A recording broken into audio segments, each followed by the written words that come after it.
नमस्कार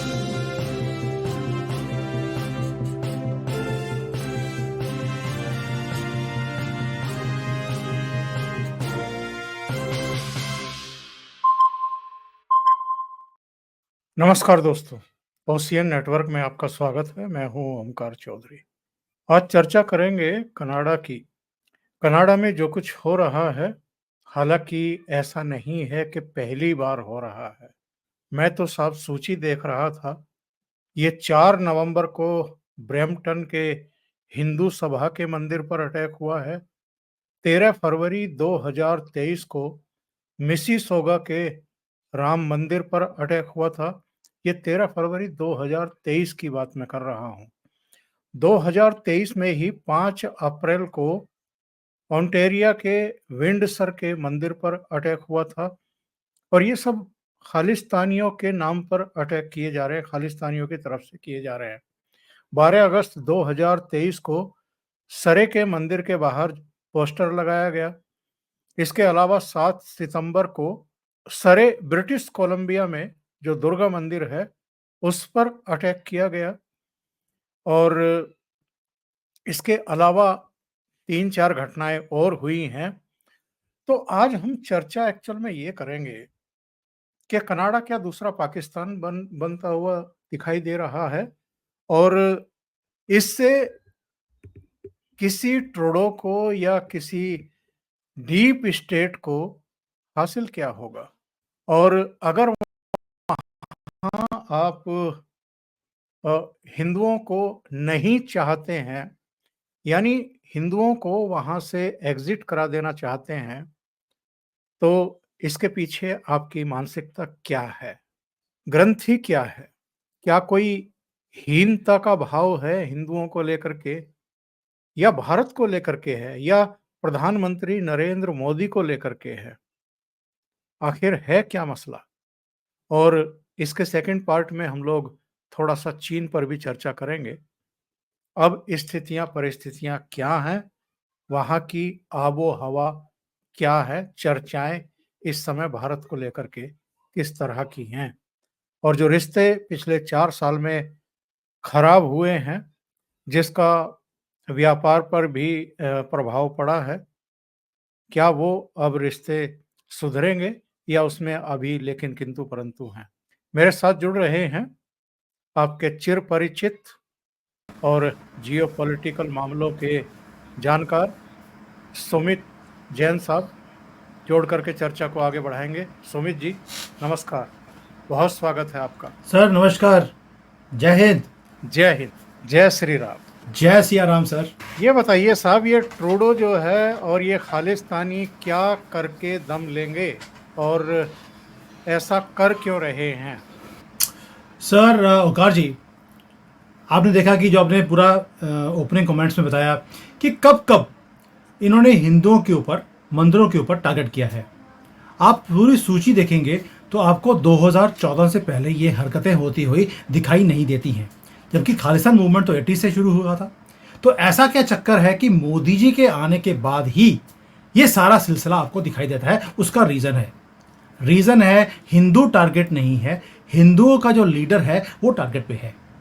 अब हिंदुओं का लीडर ही टारगेट पे क्यों है? क्योंकि आपने अगर कुछ चीज़ें अगर आप जोड़ेंगे, कड़ियों को जोड़ते हैं, तो आपको दिखता है कि बीजेपी को या स्पेशली मोदी जी को सी वर्ड से बहुत ही ज़्यादा नफरत है।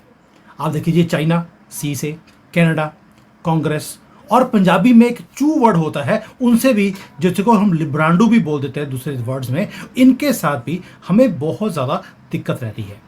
तो जिनका ये सपोर्ट करते हैं उन्हीं के अगेंस्ट मोदी जी रहते हैं। इसलिए टारगेट मोदी है, हमारे मंदिर नहीं है, हिंदू नहीं है। सर, हिंदू जब भी किसी कंट्री में जाएगा वो मेहनत करेगा, पढ़ाई लिखाई करेगा, और वहाँ जाकर वो बसता है अपने आप को बसाने के लिए कि मुझे भी राइज करना है, दूसरी कंट्री को भी मुझे राइज करवाना है। पहली बात तो ये है।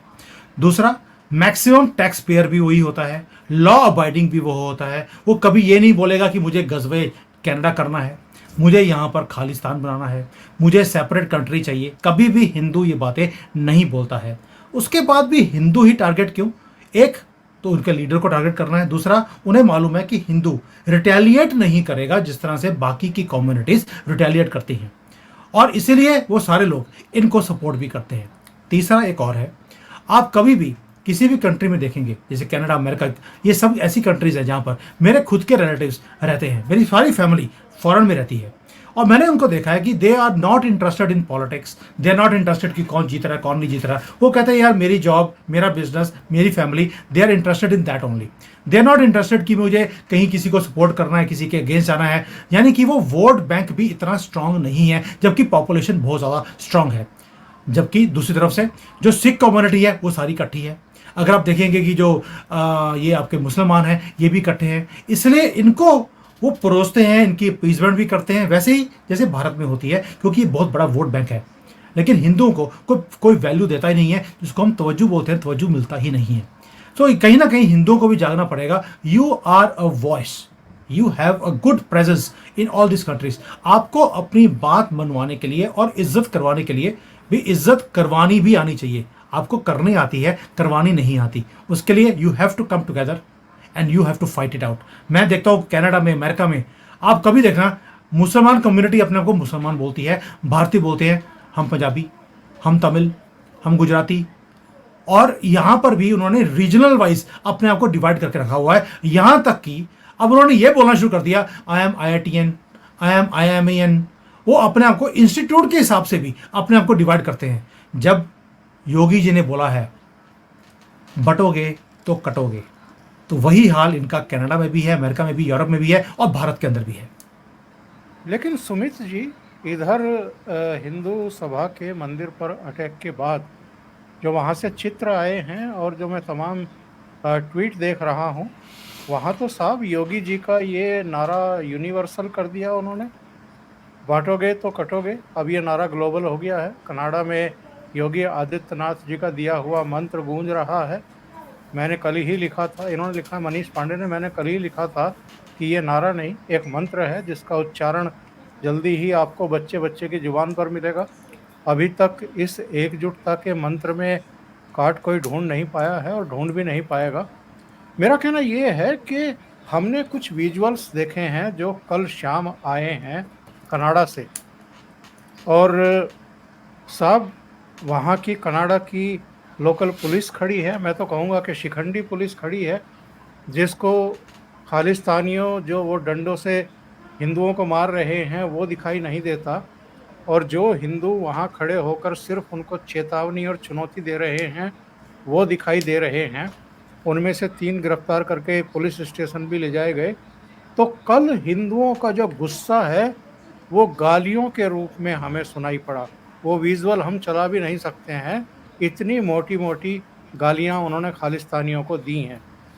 तो ये ट्रूडो, ये खालिस्तानी, ये डीप स्टेट, ये पन्नू सन्नू, ऐसा तो नहीं है कि सोए हुए शेरों को जगाने का अपराध कर बैठे हैं।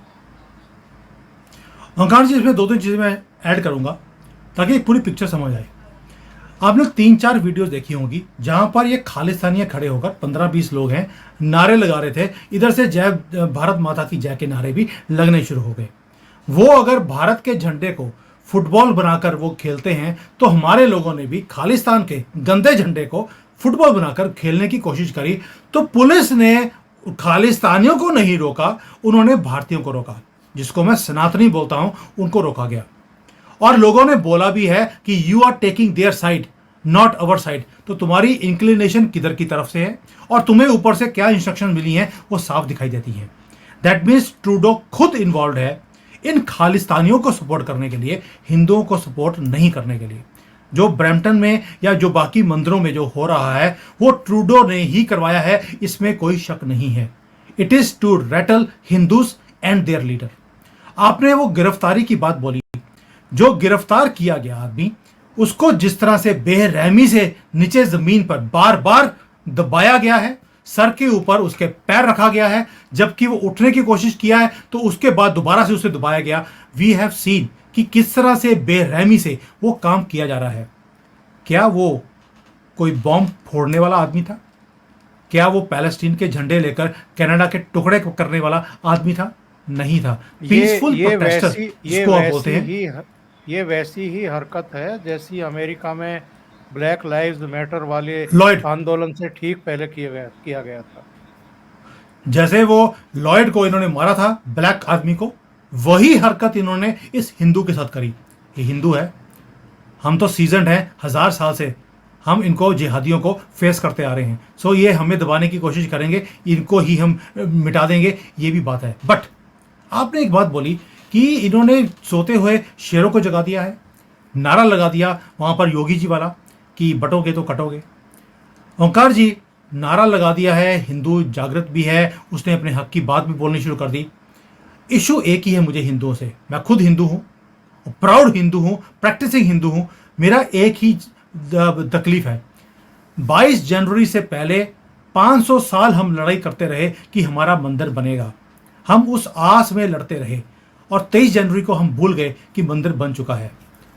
आप ये देखिए कि जब हमारी सर के ऊपर आती है हम चीज़ों को याद रखते हैं, उसके बाद 2 दिन के बाद हम अपनी जो ज़िंदगी की मुशक्क़त है उसमें लग जाते हैं, हम उस चीज़ को भूल जाते हैं कि इसको कैरी फॉरवर्ड भी करना है।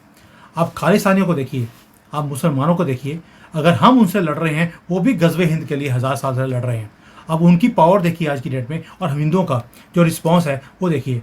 हमने गुजरात में एक बार इनको जवाब दिया था, आज 25 साल के बाद दोबारा से कभी इनको जवाब देना, हमने जिसको बोलते हैं कि हमने कोई मुहिम चलाई नहीं, वैसी पूरे भारत में हिंदू जब तक बार बार इस चीज़ को उजागर नहीं करेगा, अपने सपोर्ट में खड़ा नहीं होगा, अपने भी, अपने धर्म के लिए भी और अपनी गवर्नमेंट के लिए भी, तब तक चेंज नहीं आएगा, तब तक मार ही खाएगा जैसे आज कनाडा में खा रहे हैं। मैं तो साहब मेरठ का रहने वाला हूँ। मेरठ में 1987 में मलियाना हाशिमपुरा दंगा हुआ था, और उस समय जो पीएससी ने किया था उसके बाद मेरठ में कोई बड़ा दंगा आज तक नहीं हुआ। तो ये तो बात आपकी बिल्कुल 100% सही है कि बहुत तगड़ा जवाब देना पड़ेगा, और ऐसा जवाब देना पड़ेगा कि इनकी नस्लें याद रखें जो भी हिंदुओं को दबाने की कोशिश करते हैं। पर मैं ये जानना चाहता हूँ साहब, ये तो क्लियर है कि ये किसके खिलाफ है, क्यों है, और क्या संदेश और संकेत देना चाहते हैं। और ट्रूडो जो है वो तो अमेरिका के डीप स्टेट की कठपुतली है, ये भी हम अब तक जान चुके हैं। वहाँ से जैसे इशारा होता है वैसे वो एक्ट करने लगता है। लेकिन साहब, अमेरिका तो खुद जो है इस समय बहुत बुरी स्थितियों से गुजर रहा है, और वहाँ पर आज मतदान भी हो रहा है राष्ट्रपति चुनाव के लिए। हमें ये भी पता है कि डीप स्टेट चाहता किसे है और किसे नहीं चाहता है। जिसे नहीं चाहता है उस पर 2 जानलेवा हमले भी हो चुके हैं। तो वहाँ की स्थिति परिस्थिति आप क्या देख रहे हैं? सर, मैं हमेशा बोलता हूं कि जिसका अपने अन्न खाया हो, आपके अंदर थोड़े से अंश उसके आ ही जाते हैं। अमेरिका ने 20 साल पाकिस्तान का अन्न खाया हुआ है, वहां बैठकर अफगानिस्तान के ऊपर हमले करे हैं। अब पाकिस्तान का जब आपने अन्न खाया हो तो हरकतें भी पाकिस्तान जैसी होंगी। जैसे पाकिस्तान में इलेक्शन नहीं सिलेक्शन होता है, अमेरिका में भी वो सिलेक्शन की बात बोलते हैं, इलेक्शन की बात नहीं बोली जाती। इलेक्शन से पहले ही जो बैलेट बॉक्सेस आए हैं, मेल इन बॉक्सेस हैं, जो ट्रंप की फेवर के बॉक्सेस थे, उन सबको जला दिया गया। और पूरे अमेरिका में आपको बैलेट बॉक्सेस जले हुए दिखाई देते हैं, सिर्फ उसमें जहां पे ट्रंप की मोहर थी। कमला हैरिस वाले मेरेकुलसली, आप देखिए भगवान की क्या मेहर है कमला हैरिस के ऊपर कि कोई भी बैलेट बॉक्स जला रही है। ये अपने आप को दुनिया की सबसे मजबूत, सबसे पुरानी डेमोक्रेसी बोलते हैं। मुझे लगता है डेमोक्रेसी नहीं है, डीमन क्रेजी हो गए हैं वहां पर। ये डेमोक्रेसी की डेफिनेशन ही उन्होंने चेंज कर दी। और आज जो अमेरिका की हालत है, अगर मैं कहता हूं ट्रंप जीत भी जाए, किस तरह से अपनी कंट्री को वो सेव करेंगे। दुनिया का सबसे ज़्यादा डेट इनके पास है। जो उनकी इकोनॉमी है वो 1.5-2% भी राइज नहीं कर रही। फॉरेन पॉलिसी खत्म है, पूरे दुनिया में हाहाकार है कि अब क्या होगा। और अमेरिका अपने आप को फ्री वर्ल्ड का लीडर बोलता है, खुद फ्री नहीं है, खुद इन जिहादियों के हाथ में बिका हुआ है। तो मुझे नहीं लगता कि अमेरिका का कोई भी भविष्य, या कमला हैरिस आ जाए या ट्रंप आ जाए, कभी भी सेफ होगा। दूसरी बात, आज अमेरिका डिवाइडेड है 2 गुटों में। आधी डेमोक्रेट्स हैं, आधे रिपब्लिकन्स हैं। जो भी जीत जाएगा दूसरी पार्टी आग लगा देगी अमेरिका के अंदर। अगर रिपब्लिकन्स जीते यानी कि ट्रंप जीता तो लिब्रांडो जो हैं वो आग लगाएंगे, और अगर लिब्रांडो जीत गए तो अब इस बार रिपब्लिकन्स भी चुप रहने वाले नहीं हैं। 2020 में उन्होंने सबर का घूंट पी लिया था, इस बार नहीं पिएंगे। और इस सारे चीज को तूल देने के लिए बहुत बड़े बड़े कंट्रीज हैं जो सामने आएंगी। उसमें आपको रशिया भी दिखाएगा, उसमें चाइना कूदता हुआ भी दिखाई देगा। और ये सिविल वॉर आता हुआ देखते हुए चाइना की स्टॉक मार्केट आज राइज भी करनी शुरू हो गई है, जो कि पिछले कई दिनों से डाउन जा रही थी। इतनी अनसर्टेनिटी हो कार जी कि कौन जीतने वाला है, क्योंकि अगर ट्रंप जीता तो चाइना का भट्टा बैठ जाएगा, ये सबको पता है। उसने पहले दिन इनके ऊपर 60% टैक्स लगा देना है इनके प्रोडक्ट्स के ऊपर। चाइना का माल बिकना बंद हो जाएगा, जो इनकी सबसे बड़ी मार्केट है अमेरिका की। उसके बाद स्टॉक मार्केट का राइज करना, दैट मीन्स कोई ना कोई इंडिकेशंस इनके पास हैं कि कमला हैरिस शायद जीतने वाली है। उसकी सिलेक्शन ऑलरेडी हो चुकी है और उसके लिए इवन ईवीएम्स को हैक किया गया है। अगर आप ट्रंप के बटन को दबाते हैं, क्योंकि ईवीएम मशीन्स सारी चाइना से बनकर आई हैं, अगर आप ट्रंप को दबाते हैं वो कमला हैरिस को ही वोट जा रहा है। ये हमारे ऊपर उंगलियां कसते थे कि भाई आपकी ईवीएम हैक होती है। आपकी तो ईवीएम हैक नहीं, हैक होती नहीं है, हैक हो चुकी है। वो हैक्ड ही आई थी पीछे से। तो चाइना जिसको चाहेगा अगला प्रेसिडेंट बनने का वही बनेगा। तो ये हालत है अमेरिका की। आपने पहले डीप स्टेट की बात करी कि इनको टारगेट किसका है, किसको टारगेट कर रहे हैं। ओंकार जी, डीप स्टेट हमेशा टारगेट उन्हीं को करता है जो नेशनलिस्ट होंगे। मोदी जी इनके सामने नहीं झुकते हैं, इसलिए मोदी जी टारगेट पर हैं। पप्पू सबके सामने झुका रहता था, बूट पॉलिश करता था, चूम भी लेता था उनका जहां पे जरूरत पड़े, इसलिए उसकी गवर्नमेंट को गिरवाने के लिए कभी भी कोई कोशिश नहीं की गई। 2014 में भी उनका जीतना तय था। ये हिंदू ही था पूरे देश में जो इकट्ठा हुआ, और कांग्रेस की घटिया जो गवर्नमेंट थी उसे हमने गिरवा दिया। इसीलिए जो लिब्रांडो हैं ये मोदी जी के पीछे पड़े हैं। हम झुकने वाले नहीं हैं। मुंह पे तमाचा मारकर, उनकी कंट्री में बैठकर तमाचा मारकर आते हैं। आपने जयशंकर जी को देखा होगा, मोदी जी को देखा होगा। तो आज अगर ट्रंप टारगेट पर है, एक ही रीजन है, वो नेशनलिस्ट है। वो इनके लिब्रांडुओं के और डीप स्टेट के एजेंडे के ऊपर काम नहीं करेगा। जो अपने अमेरिका के लिए उसके लिए ठीक होगा वो डिसीजन वो लेने वाला है, इसीलिए वो टारगेट पर है। और ये 2 दिन का टाइम रह गया। आज वहाँ पर इलेक्शंस शुरू हुए हैं, कल रात तक वहाँ पे पता लग जाएगा कि किसकी तरफ ये स्विंग जा रहा है। But I can tell you one thing, ये रिजल्ट इतनी जल्दी नहीं आने वाला। ये भारत नहीं है सर कि 3-4 घंटे में रिजल्ट भी आ जाता है। ये अपने आप को मोस्ट डेवलप्ड कंट्री बोलते हैं। कई बार तो हमने देखा कि 1-1 महीने बाद भी इनका रिजल्ट डिक्लेयर नहीं होता है, क्योंकि पता नहीं धांधली करनी होती है। कभी कहते हैं काउंटिंग नहीं हो रही है, कभी कहते हैं काउंटिंग गलत हो गई। तो ये सारा चक्कर चलता रहेगा। ये लड़ाई सुप्रीम कोर्ट तक जाती हुई मुझे दिखाई देती है। It is not going to be a easy win for anybody. पहली बार प्रधानमंत्री नरेंद्र मोदी का रिएक्शन आया है जो कुछ कनाडा में हुआ है। हिंदू मंदिर पर अटैक हुआ है, हिंदुओं पर अटैक हुआ है। इसके अलावा जो वहाँ कैंप लगा हुआ था, जो हमारे राजनयिक थे उन पर अटैक हुआ है। और प्रधानमंत्री ने ये कहा है कि राजनयिकों को जो ये डराने धमकाने की कायरतापूर्ण कोशिशें हैं ये बेहद भयावह हैं और भारत इनसे डरेगा नहीं और भारत कमज़ोर नहीं पड़ेगा। एस जयशंकर साहब के भी रिएक्शंस आए हैं। मैं जानना चाहता हूं साहब, ये कनाडा पहले ही चीन को तो दुश्मन देशों की सूची में डाल चुका था। अभी 2-3 दिन पहले इसने भारत को भी दुश्मन देशों की सूची में डाला है। नीति क्या है इनकी और क्या पाकिस्तान बनने की तैयारी कर ली है इन्होंने? ओंकार जी, मैं पहले बोला आपको, जिसका अन्न खाया हो, ये सारे जो वेस्टर्न पावर्स हैं 20 साल से लड़ते रहे अफगानिस्तान में, पाकिस्तान का अन्न खाया है, वैसा ही काम कर रहे हैं। और वहाँ से ट्रेनिंग लेकर आए हैं कि जिहादी कैसे पैदा करने हैं, उनको कैसे पनाह देनी है, दूसरे कंट्रीज को डिस्टर्ब कैसे करना है। भारत ही क्यों? क्योंकि भारत राइज कर रहा है, हम जवाब दे रहे हैं। और ये अभी भी कलोनियल जो माइंडसेट है इनका कि जी हम तो रूलर थे इनके, वो उसी से बाहर निकलने को तैयार ही नहीं है। टारगेट भारत की तरक्की है, भारत का इंडिपेंडेंटली अपनी फॉरेन पॉलिसी को चलाना, इनकी बात को ना सुनना। दिक्कत उससे है और कोई भी दिक्कत नहीं है इनको। और कनाडा ये हरकतें आज की डेट में जैसे भारत को बोल रहा है कि भाई आप दुश्मन कंट्री हैं, कल को होगा क्या? हमने भी इनको, जब तक इनकी भाषा में इनको जवाब नहीं देंगे तब तक इनको भी अकल नहीं आने वाली। हमने 1.5 साल से देख लिया कि जब से निज्जर मरा है, हमने पहल हमने करी है, इनके कभी वीजे बंद कर दिए, कभी डिप्लोमेट्स को बाहर निकाल दिया, और उनकी शक्लें देखने वाली होती थी जब वो गालियां सुनकर साउथ ब्लॉक से बाहर निकलते थे। तो जब तक हम ये काम नहीं करेंगे, और ये भारत की बदकिस्मती है कि सुमित जैन भारत में आज की डेट में नहीं है, या मैं किसी और इंडिपेंडेंट कंट्री में नहीं हूं, वरना कनाडा का झंडा लेकर फुटबॉल पर लपेट कर इन्हीं की एम्बेसी के बाहर फुटबॉल खेलता हुआ मैं दिखाई देता आपको। अगर कोई और कंट्री भी होता, चाइना में मैं ये काम नहीं कर सकता हूं, वरना ये काम कर दिया होता।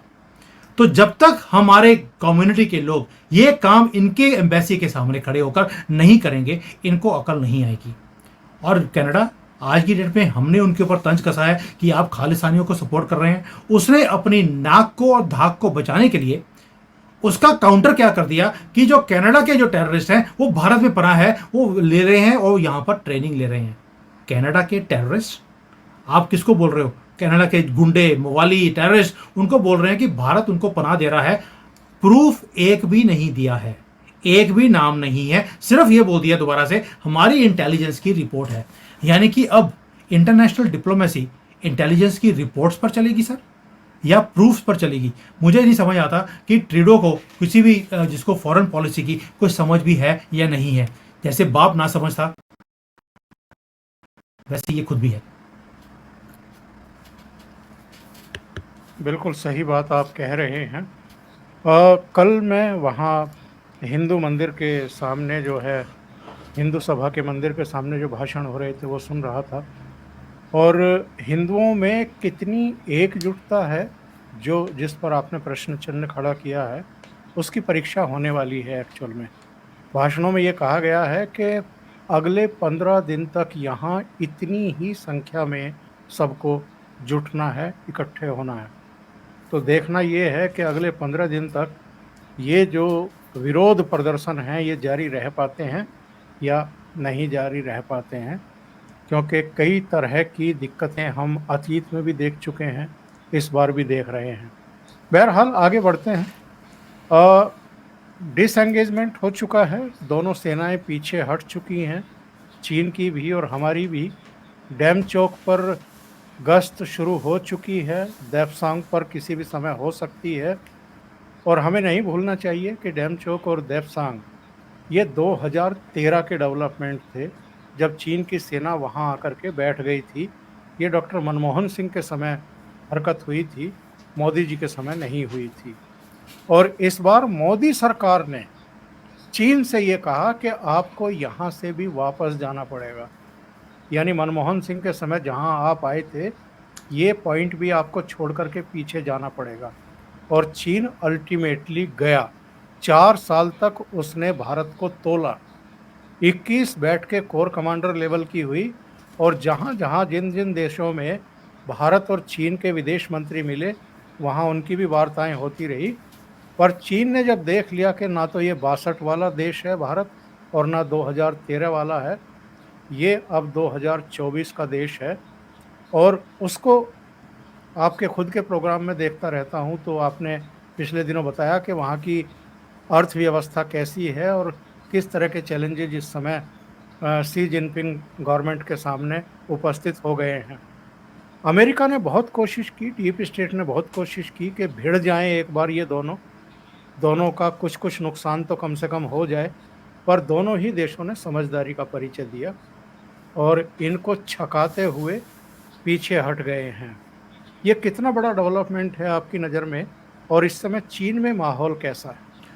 ओंकार जी, आप रहते हैं डेमोक्रेटिक कंट्री में, आपको कम्युनिस्ट के बारे में इतना अभी जानकारी नहीं होगी। भारतीयों को, आपको होगी, भारतीयों को नहीं होगी कि कम्युनिस्ट माइंडसेट क्या है। ये अंगद का पैर है इन लोगों का, जहां रख दिया ये पीछे नहीं हटते हैं। यानी कि जिस पैर को रावण भी नहीं हटा सका उसे राम ही हटा सकते थे, ये हटा दिया है। चीन अपने पैर रखे हुए से पीछे हट जाए, ये इम्पॉसिबल मूव थी। और मेरी यहाँ पर कई बार एम्बेसी में मेरी रिप्रेजेंटेशंस होती हैं, मुझे यहाँ पर मैं कीनोट की तरह, स्पीकर की तरह मैं जाता भी हूँ। I was talking to the Indian embassy also. मैंने बोला कि आपको अगर लड़ाई करनी है चाइना से, या इनको पीछे हटाना है, आपको एक ही बात बोलनी पड़ेगी। एक, इनको बिजनेस चाहिए, इनकी हालत खराब है, कंपनियां बंद हो रही हैं, बिजनेसेस नहीं है, ऑर्डर नहीं है, इनको बिजनेस चाहिए तो भारत बिजनेस दे सकता है और कोई बिजनेस नहीं दे सकता।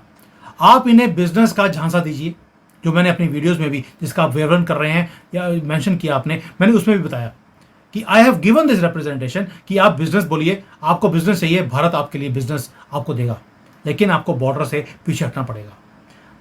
जब आपने ये हरकतें करनी शुरू करी, चाइना ने बोल दिया हम 4 सिचुएशंस में से पोस्ट से पीछे हटेंगे, 6 से नहीं करेंगे, क्योंकि ये 2020 में हम 4 में आए थे, 2 तो राहुल गांधी के टाइम की मनमोहन सिंह की गवर्नमेंट में हम आए थे, मनमोहन सिंह की गवर्नमेंट में, और वो चुप रहे, तभी उनका नाम मनमोहन सिंह है। मोदी जी ने बोल दिया बेशक वो मनमोहन सिंह का टाइम था या हमारा था, आपको सभी के ऊपर पीछे हटना पड़ेगा, तभी भारत की जो आपको मार्केट चाहिए खुलेगी। मैंने जो रिप्रेजेंटेशन दिया था, I told Indian government that time also, आप एक ही काम कीजिए, इनको बोलिए प्री 1962 जो सिचुएशन थी आपको उससे पीछे हटना पड़ेगा, तो हम अपनी मार्केट को आपके लिए खोलेंगे। जब आपने 62 की बात शुरू करी तो ये जो 2013 में जो आए थे उससे पीछे हट गए कि 62 तो बहुत बड़ी गेम हो जाएगी, इसलिए 2013 के पीछे वाले चले जाइए तो बेटर है। ये पीछे हटने वाला काम अकेले मोदी का काम नहीं है साहब, इस पे बहुत लोग हैं जिन्होंने काम किया है। अजीत डोभाल हैं, आप जैसे वॉरियर्स हैं, उसमें जयशंकर जी हैं, और मोदी जी तो पीछे है ही हैं, जिन्होंने डिप्लोमेटिकली इस चीज़ को डिसएंगेज किया है। लोगों को समझ नहीं आएगा कि राहुल गांधी जो 2000 किलोमीटर चाइना ने हमारा कब्जा कर लिया, आप ये समझ लीजिए कि वो 2000 किलोमीटर उन्हीं के टाइम का आज हमारे कब्जे में वापस आ गया है। तो जो इतना रुदाली गैंग वाला काम वो कर रहे थे, आज वो कंप्लीट हो गया है, वो जगह हमारे पास वापस आ गई है। चाइना जो अंगद का पैर था वो पीछे हट गया है, and this according to me is a impossible work. और अगर कोई करवा सकता था तो वो मोदी है। और as far as China is concern, China की हालत यह है कि चाइना में हर माल यहां पर वो कोई भी प्राइस में बेचने को तैयार है। 30-40% प्राइसेस यहां पर हर चीज की गिर गई है, इंक्लूडिंग फूड। आपको हैरानी होगी, आप यहां पर मॉल में जाते हैं, आपको आदमी दिखाई ही नहीं देता, क्योंकि लोगों के पास पैसा ही नहीं है। जिनके पास पैसा है वो खर्चना नहीं चाहते। अभी गवर्नमेंट ने हर मॉल के बाहर पोस्टर लगा दिए हैं कि 15% आप और डिस्काउंट दे दीजिए, government of China will pay you. अगर आप कोई भी सामान खरीदने जाते हैं, गवर्नमेंट पे कर रही है 15% तो दुकानदार को कि आप माल बेचिए ताकि इकॉनमी चलनी शुरू होगी। जब गवर्नमेंट आपको 15% सब्सिडी देने के लिए राजी हो जाए, जबकि प्राइसेस ऑलरेडी 30-40% ऑलरेडी हर चीज की गिर चुकी हों, आप समझ सकते हैं कि हालत क्या है। बिल्कुल सही बात आपने कही है समित जी, लेकिन यह भी तो कहा जाता है कि चीन पर भरोसा मत करिए, और मैं बार बार बोलता हूं, हो सकता है कि वो फिर आए, लेकिन जब जरा इकोनॉमी संभल जाए और जब उसकी तैयारियां हो जाएं तो वो फिर वैसी ही हरकत करेगा। इसलिए बहुत सतर्क रहने की ज़रूरत है। सर मैं बार बार बोलता हूं, चाइना इज वन कंट्री जिसके ऊपर आप विश्वास नहीं कर सकते, अमेरिका ऐसा कंट्री जिसके ऊपर बिल्कुल भी विश्वास नहीं कर सकते। तो हम तो दोनों तरफ ही फंसे हैं, इसीलिए हमारी पेट्रोलिंग वहां पर जारी है। हम अपना गार्ड को कम नहीं करेंगे। मोदी जी हैं, इन्हें मालूम है कि चाइना सिर्फ मौके का फ़ायदा उठा रहा है। अभी सर्दियां भी आने वाली हैं, 4 सर्दियों में इन्होंने अपनी हालत ख़राब करवा ली। ये 5वीं में नहीं करना चाहते थे, इसलिए पीछे हटे हैं। और चाइना की तो जो पेशेंस है उसका लेवल ये है कि चाइना वॉल बनाने में 3500 साल लग गए, ये लगे रहे। सर कितनी पीढ़ियां इन्होंने लगा दी एक वॉल को खड़े करने के लिए कि पूरे दुनिया से अपने कंट्री को इन्होंने सेफ रखना है। और पहाड़ी इलाके में जाकर जहाँ पत्थर भी नहीं है वहाँ पर इन्होंने वो वॉल बनाई है। तो इनकी पेशेंस बहुत है। ये they will wait for Rahul Gandhi to come, ताकि जब राहुल गांधी आएगा उस दिन उनको पूछना भी नहीं पड़ेगा, वो हमारे यहाँ पर घुस भी जाएंगे और जिस एरिया के ऊपर वो हाथ लगाएंगे वो उनका हो भी जाएगा। ये क्यों बोल रहा हूँ, पहले भी ये हुआ है और ये बाद में भी होगा। 2020 में वो घुसे, वो 24 तक वेट करते रहे कि हो सकता है कि मोदी जी की गवर्नमेंट वो गिर जाएगी, हमारे प्रिय राहुल गांधी की गवर्नमेंट आएगी, तो हमें पीछे हटने की ज़रूरत ही नहीं पड़ेगी। जब उन्होंने देखा कि 2024 में मोदी जी आ गए हैं, अगले 5 साल और वेट करना पड़ेगा, ये पीछे हट गए हैं। यानी कि हमें एक चीज़ का पता है, चाइना के ऊपर भरोसा नहीं कर सकते। आज पीछे हटा है, अगले दिन वो कभी ना कभी अंदर आएगा ज़रूर, लेकिन आएगा तब जब उसे पीछे जाने की ज़रूरत ही ना पड़े। जब तक मोदी हैं, ये हिमालय की तरह खड़े हैं वहाँ पर, और चाइना तब तक यहाँ पर नहीं घुसेगा। वेट है राहुल के प्रधानमंत्री बनने की। वो कब होगा? शायद अगले जन्म में। सुमित जी, बहुत बहुत धन्यवाद आपका ओशियन नेटवर्क के लिए इतना समय निकालने के लिए और एक बहुत अच्छे नोट पर समाप्त करने के लिए। Thank you so much. नमस्कार। थैंक यू सर, नमस्कार।